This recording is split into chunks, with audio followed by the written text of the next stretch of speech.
오늘 하나님께서 우리에게 허락하신 말씀은 시편 우리 20편 말씀입니다. 1절부터 9절까지 앞에 PPT가 준비되어져 있습니다. 우리 함께 합독하도록 하겠습니다. 시작.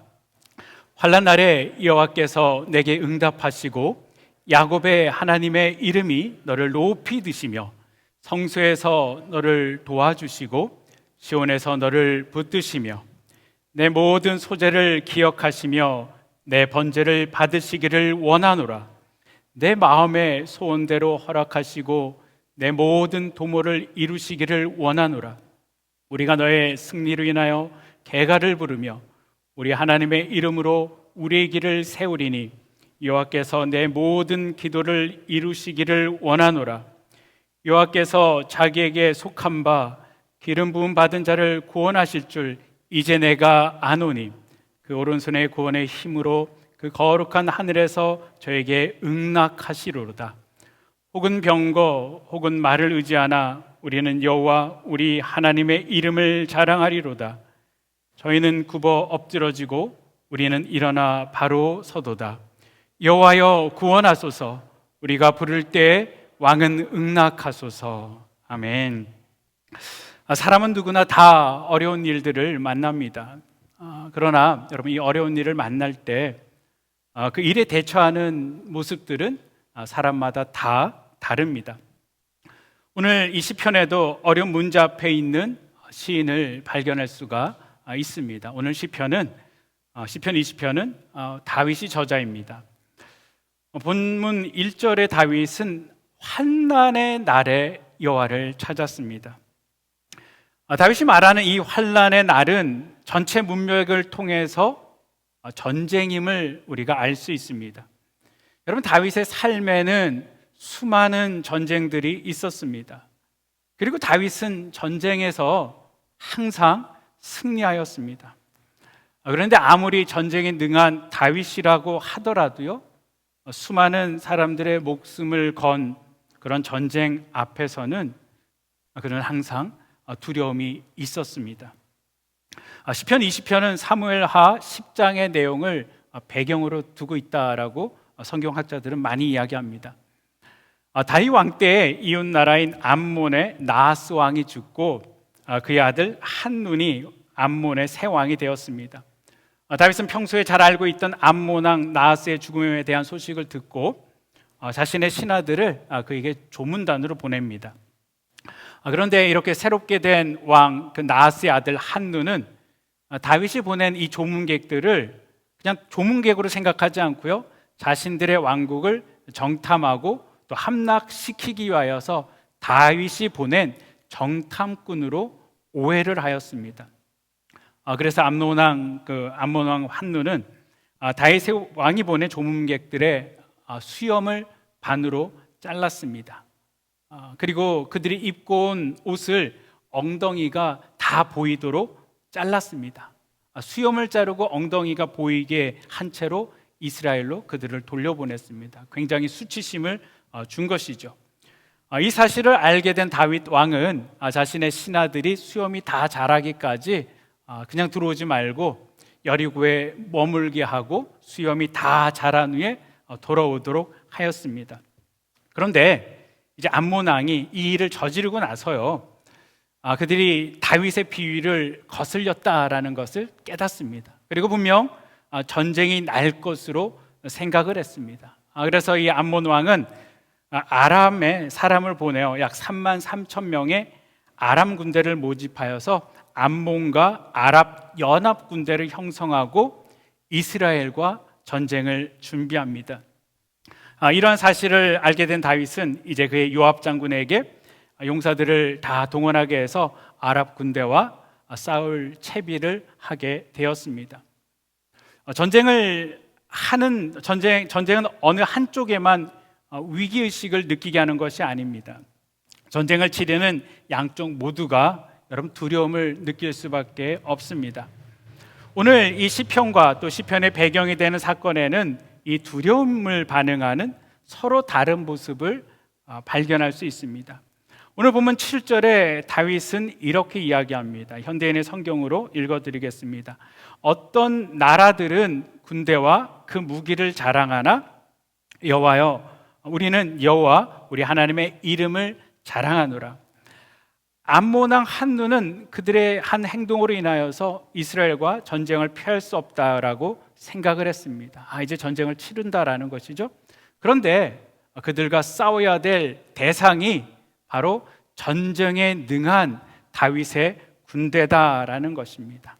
암몬 왕은 자신들의 힘만으로는 결코 다윗을 이길 수 없다라고 생각을 했습니다. 그래서 그들은 아랍 연합군을 형성합니다. 잘 훈련된 군사 3만 3천 명을 모집을 하였습니다. 그리고 싸울 수 있는 모든 무기들을 다 동원합니다. 전쟁에 이기기 위해서 전략과 전술을 준비하고 그 전략과 전술에 따라서 유리한 고지를 점령하였을 것입니다. 사람들은 군대와 무기를 자랑하며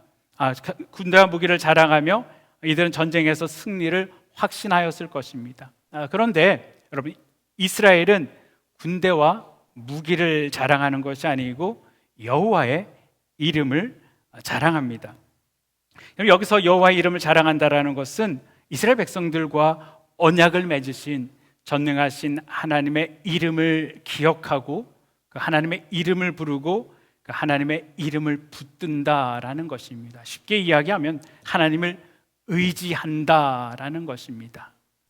과거 다윗과 골리앗에 싸울 때 동일한 믿음의 선포가 있습니다. 다윗이 고백한 것이죠. 너는 칼과 창과 단창으로 내게 나오거니와 나는 만군의 여호와의 이름, 곧 내가 모욕하는 이스라엘 군대의 하나님의 이름으로 내게 가노라. 세상이 자랑하는 것은 칼과 창과 단창입니다. 여러분, 다윗도 골리앗과 싸우기 위하여서 처음에는요, 사울이 입혀준 갑옷을 입고 또 사옷에 그 노트구를 쓰고 사울 왕이 준 그 칼을 들고 나갔습니다. 그걸로 이겨야지 된다라고 생각을 하니까요. 그런데 몇 걸음 걸어보니 그것이 자신에게 너무 익숙하지 않은 것입니다. 그래서 다윗은 갑옷도 벗고 칼도 가지지 않고 평상시 하던 대로 막대기와 물매와 물맷돌 5개를 주워가지고 골리앗에 나아갑니다. 그러며 그가 고백하는 거죠. 너는 칼과 창과 단창으로 내게 나오거니와 나는 만군의 여호와의 이름, 내가 모욕하는 이스라엘 군대 하나님의 이름으로 내게 나가노라. 여러분, 다윗은 이렇게 또한 선포합니다. 여호와의 구원하심이 칼과 창에 있지 아니함을 이 모든 무리로 알게 하리라. 전쟁은 여호와께 속한 것인즉 그가 너희를 우리 손에 붙이시리라. 오늘 본문에도 다윗은 동일하게 여러분 선포합니다. 어떤 나라는 군대와 무기를 자랑하나 우리는 여호와 우리 하나님의 이름을 자랑하노라. 그리고 무엇이라고 얘기합니까? 그들은 비틀거리고 넘어지나 우리는 일어나 서리로다. 군대와 무기를 자랑하는 자들은 그들이 이길 것 같지만 비틀거리고 넘어집니다. 그러나 하나님의 이름을 자랑하는 자들은 아무것도 아닌 것 같지만 반드시 일어나 든든하게 선다라는 것입니다. 여러분, 우리가 살아가는 세상에는 참으로 전쟁터와 같습니다. 성경에는 이런 전쟁터와 같은 세상에서 하나님 앞에 멋진 인생을 살았던 수많은 사람들이 있습니다. 그런데 이 사람들의 삶을 여러분 자세히 살펴보면요, 그들이 편안한 길만 걸어온 것이 아님을 우리가 알 수 있습니다. 여러분, 그들도 우리처럼 힘들고 어려운 고난의 길이 있었습니다. 로버트 슐러 목사님께서 이런 말씀을 하셨습니다. 문제가 아니라 문제를 문제라고 생각하는 것이 문제다. 어렵죠? 문제가 아니고 문제를 문제라고 생각하는 것이 문제다. 뭐가 문제라는 거죠? 절망 자체가 문제가 아니고 절망을 풀어갈 그 길을 찾지 못하는 것이 문제다라는 것입니다. 여러분, 다윗은 어려울 때 이 해결의 길이 있음을 알았습니다. 그리고 다윗은 그 해결의 길을 찾았습니다. 여러분, 다윗이 찾았던 그 해결의 길이 무엇입니까? 다윗이 찾았던 해결의 길은 하나님이십니다. 그런 인생의 위기 때마다 여러분 하나님을 찾았습니다. 본문 1절에서 그가 온 백성과 함께 전쟁을 앞에 두고 함께 하나님을 향하여 외칩니다. 환난의 날에 여호와께서 내게 응답하시고 야곱의 하나님의 이름이 너를 높이 드시며. 여러분, 왜 다윗이 하나님을 찾았을까요? 다윗이 하나님을 찾았던 이유는 하나님께서는 환난 날에 우리에게 응답해 주시는 분이시기 때문입니다. 수많은 시편을 통하여서 다윗은 응답하시는 하나님, 구원하시는 하나님을 분명하게 우리 가운데 증거하고 있습니다. 다윗이 깊은 수렁에 빠졌을 때도, 그가 하나님의 이름을 불렀을 때 하나님께서는 그의 기도를 들으시고 그에게 다가오시며 그에게 손을 내미시며 그를 깊은 곳에서 건져내시고 그를 반석에 세우시고 여러분 그의 길을 견고하게 하셨습니다. 5만 번의 기도 응답으로 유명한 조지 뮬러 목사님께서 한 강연에서 강연을 끝마쳤습니다. 그때 한 신학생이 목사님에게 다가와서 이런 질문을 했습니다. 아니 목사님, 어떻게 그렇게 놀라운 일들을 목사님께서는 이루실 수가 있으셨습니까? 그랬더니 이 조지 뮬러 목사님은 여러분 아무 말도 하지 않고요, 자신이 앉았던 자리에서 조용히 일어났습니다. 그리고 뒤를 돌아서서 그 의자 앞에 무릎을 꿇습니다. 그리고 무릎 위에 손을 깍지 끼고 앉은 채 잠시 고개를 숙였습니다. 그리고 잠시 후에 일어나서 여보게 바로 이것일세, 비결은 이것밖에 없어라고 이야기를 했다고 합니다. 여러분, 예레미야가 감옥에 있을 때 감옥에 있는 예레미야를 향하여서 하나님께서는 이렇게 말씀하십니다. 너는 내게 부르짖으라. 내가 내게 응답하겠고 내가 알지 못하는 크고 비밀한 일을 내게 보이리라. 여러분, 어떠한 곳에 있다 할지라도 하나님은 하나님을 향해 부르짖는 자의 그 기도를 들으십니다. 그리고 크고 놀라운 비밀을 말씀하여 주십니다. 마태복음 7장에도 예수님께서는 말씀하십니다. 구하라 그리하면 너에게 주실 것이요, 찾으라 그러면 찾을 것이요, 문을 두드리라 그러면 너에게 열릴 것이니 구하는 이마다 얻을 것이요, 찾는 이가 찾을 것이요, 두드리는 이에게 열릴 것이니라. 여러분, 다윗의 군대는 군대와 무기를 무장하고 오는 대적들을 향하여서 하나님 앞에 간구합니다. 여호와께서 택하여 세우신 자를 구원하실 줄 이제 우리가 압니다. 하나님이 하늘 높은 곳에서 우리에게 응답하여 주시옵소서. 하나님의 능력으로 우리에게 승리를 허락하여 주시옵소서라고 그들은 하나님을 향하여서 선포를 하는 것입니다. 사랑하는 성도 여러분, 그런데 지금 다윗이 어디에서 하나님께 간청을 하고 있는 줄 아십니까? 여러분, 다윗이 지금 있는 곳은 성전입니다. 여러분, 다윗에게는 절박한 위기 상황 가운데서 찾아갈 곳이 또한 있었습니다. 그리고 의지할 대상이 있었습니다. 여러분, 다윗이 찾아갔던 곳은 다름 아닌 하나님 앞에 예배드리는 성소였습니다.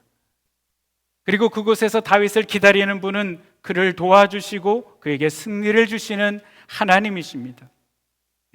오늘의 말씀은 전쟁에 나가는 왕을 위하여 그가 용감하게 전쟁에 임할 수 있도록 성전에서 제사장들과 백성들이 다윗을 향하여서 기도하는 형식으로 되어진 말씀입니다. 제사장과 백성들은 다윗을 향하여서 이렇게 이야기합니다. 오늘 본문을 좀 각색을 하겠습니다. 다윗이 평상시에 그렇게 열심히 하나님 전을 찾고 하나님 앞에 당신이 열심히 예배를 드리고 하나님 앞에 당신이 간절히 기도하였기 때문에 하나님께서는 반드시 이 전쟁에서 당신을 도우시고 승리하게 하실 것입니다. 그렇기 때문에 당신은 걱정하지 말고 전쟁에 나가십시오. 여러분, 다윗은 평소에는 하나님을 찾지 않다가 전쟁이 터지니까 급하게 하나님을 찾으려 하는 그런 분류의 사람이 아닙니다. 다윗은 정기적으로 하나님의 성소를 찾았습니다. 그리고 정성을 다하여서 다윗은 하나님 앞에 제사를 드렸습니다. 그리고 하나님 앞에 자신을 맡기는 삶을 살았습니다. 여러분, 다윗에게서 성전에서 하나님 앞에 예배 드리는 것은 그의 삶 가운데 가장 중요한 일이었습니다. 사랑하는 성도 여러분, 만약에 우리가 세상을 살면서 내 힘으로 해결할 수 없는 심각한 문제가 생겼는데, 여러분 그 문제 앞에 내가 찾아갈 곳이 없고 또 아무에게도 말할 수 없고 그럼 도움을 구할 곳이 없다라면은 우리는 참으로 불행한 인생일 것입니다. 물론 눈이 뜨이는 대로 또 손에 잡히는 대로 다급하게 누군가를 찾아갈 수도 있지만 여러분 그것이 우리 삶의 문제를 근본적으로 해결해 줄 수는 없는 것입니다. 그렇기 때문에 여러분 환난의 날에 우리가 주님을 생각할 수 있다라면, 그리고 그 환난의 때에 우리가 조금의 망설임도 없이 하나님이 계신 교회를 찾아와서 하나님 앞에 기도하고 우리의 운명을 하나님 앞에 맡길 수 있다라면은 여러분 우리는 정말로 행복한 사람들입니다. 오늘 말씀에서 이렇게 말씀하십니다. 성소에서 너를 도우시고 시온에서 너를 붙드시며, 성소에서 너를 도우시고 시온에서 너를 붙드시며. 사랑하는 성도 여러분, 한번 생각해 보시기를 바랍니다. 여러분 다윗이 나가서 싸울 것은 성소가 아닙니다.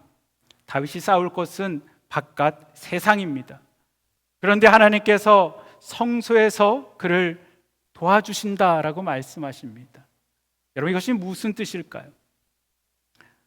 이것은 전쟁은 지금 밖에서 일어나고 있지만 여러분 기억하시길 바랍니다.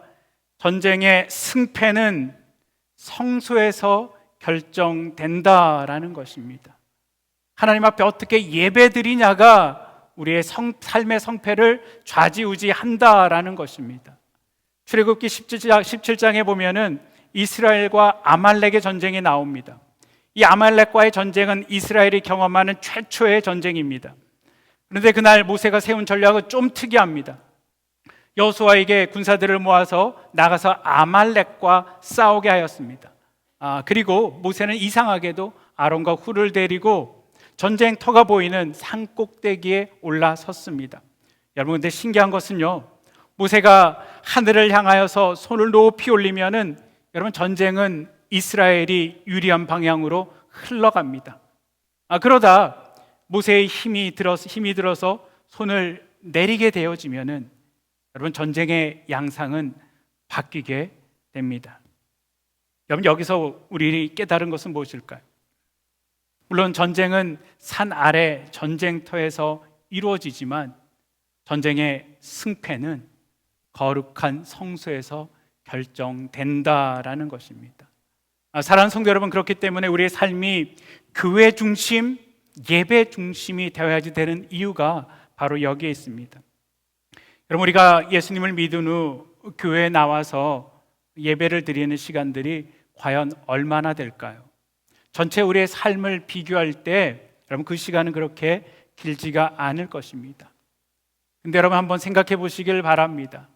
그 짧은 시간이지만 우리가 하나님 앞에 나와 예배를 드릴 때 그 순간 하나님께서 우리를 살리시고 하나님께서 우리에게 승리를 허락하신다라는 그 신비로운 하나님의 능력이 우리와 함께하고 있다라는 것입니다. 여러분 지금도 하나님께서는 눈에 보이시지 아니하시지만 여러분의 모든 것들을 다 알고 계십니다. 여러분의 마음속에는 하나님 그 문제가 하나님 앞에 온전히 해결되어지기를 원합니다라는 마음들이 다 있으실 것입니다. 그런데 그것이 어디에서 해결되어집니까? 바로 이곳 그 하나님 앞에 예배드리는 여러분의 자세에서 내가 하나님을 어떻게 바라보고 하나님을 어떻게 의지하고 하나님을 어떻게 높이느냐의 그 마음에 따라 그것이 성패가 좌우된다라는 것입니다. 여러분 그렇기 때문에 우리가 예배드리는 이 시간은 결코 여분의 시간일 수가 없습니다. 무엇을 하다가 시간이 남아서 한번 생각이 나서 찾아오는 그런 식의 신앙이 되어서는 안 됩니다. 여러분 우리가 예배드리는 이곳은 우리의 기도가 응답되는 장소임을 기억하시기를 바랍니다. 우리 하나님께서 우리를 도우시고 나를 붙드시는 곳임을 기억하시기를 바랍니다. 오늘 시편은 환난 날에 여호와께서 내게 응답하시고 라는 말씀이 처음부터 시작해서 응답하시다라는 말이 3번 반복하여 나옵니다. 여러분, 생사를 건 전쟁을 앞두고 불안한 마음으로 성소를 찾은 다윗에게 하나님의 응답보다 여러분 더 절박한 것은 없는 것입니다. 하나님께서 다윗을 향하여서 내가 너와 함께한다, 내가 너를 지켜준다, 그러니 걱정하지 말아라 라고 하나님께서 이렇게 응답해 주신다라면은 여러분 무슨 걱정이 있겠습니까? 여러분, 예배 가운데 하나님께서 여러분에게 내가 너를 함께한다, 내가 너를 지켜준다, 그러니 걱정하지 말라라고 하나님께서 말씀하십니다. 다윗은 예배 가운데 전쟁을 준비하며 하나님을 의지하고 나아갔습니다. 하나님 앞에 제사를 드리며 그 제사를 하나님께서 기억하시며 받으시기를 간절히 소망합니다. 다윗에게 전쟁의 승리는 군사력에 있지 않았습니다. 승리의 비결은 예배를 통해 하나님을 자랑함, 하나님을 인정함에 있었습니다. 사랑하는 성도 여러분, 기억하시기를 바랍니다. 여전히 세상은 칼과 창과 단창으로 싸우려 합니다. 그러나 우리는 그 세상을 향하여서 하나님의 이름을 선포하며 이름을 자랑하며 싸워야만 합니다. 예배 가운데 우리 하나님을 신령과 진정으로 높여드려야만 합니다. 우리가 하나님이 어떠한 분이신지 온전히 깨닫고 하나님을 인정하며 온전한 예배자가 되어 살아갈 때, 우리가 이 예배 가운데 성공하게 되어질 때, 그때 하나님은 약속하십니다. 내 마음의 소원을 들어주고 너의 계획을 이루게 하시리라. 사랑하는 성도 여러분, 여러분의 삶이 하나님 앞에 온전히 드려지기를 원합니다. 이 백성들이 했던 이야기들은요, 사실은 제가 여러분에게 선포하고 싶은 말씀입니다. 여러분, 성소에서 여러분을 우리 하나님께서 도와주시기를 바랍니다. 시온에서 여러분의 이름을 높이 우리 하나님께서 들치기를 원합니다. 여러분의 모든 소재를 우리 하나님께서 기억하시고 여러분의 모든 번제를 여러분 하나님께서 받기를 원합니다. 여러분의 모든 소원을 우리 하나님께서 허락하시고 여러분이 생각하는 모든 것들이 그때로 되기를 원합니다. 여러분의 승리를 제가 듣고 함께 기뻐하기를 원하며 함께 찬양하기를 원합니다. 하나님 앞에 속하신 여러분들, 하나님의 오른손으로 여러분을 하나님께서 붙드십니다. 결코 세상의 것을 붙잡지 마시고 여호와 하나님의 이름을 자랑하시며 살아가시기를 바랍니다. 기도하시겠습니다. 사랑과 은혜가 많으신 아버지 하나님, 감사를 드립니다. 세상의 힘이 아무리 강할지라도 아버지를 이길 수 없습니다. 아버지의 뜻을 거역할 수 없습니다. 세상이 아무리 강할지라도 강한 자들을 넘어지게 하는 분이 우리 하나님이십니다. 우리에게 지혜를 주시사 세상의 방법대로 우리가 살지 않게 하여 주시옵소서. 다윗이 하나님을 온전히 신뢰하고 하나님께 온전한 예배를 통하여 하나님의 뜻을 구하였던 것처럼 우리가 온전히 하나님을 의지하고 하나님을 자랑하는 자가 되게 하여 주시옵소서. 특별히 예배의 소중함을 깨닫게 하시고 우리의 삶이 교회 중심의 삶이 되게 하여 주시옵소서. 아버지 하나님, 성소에서 우리를 도우시고 우리를 붙드시기를 원하나이다. 주님을 의지하고 모든 말씀 우리 주 예수 그리스도 이름으로 기도드립니다. 아멘.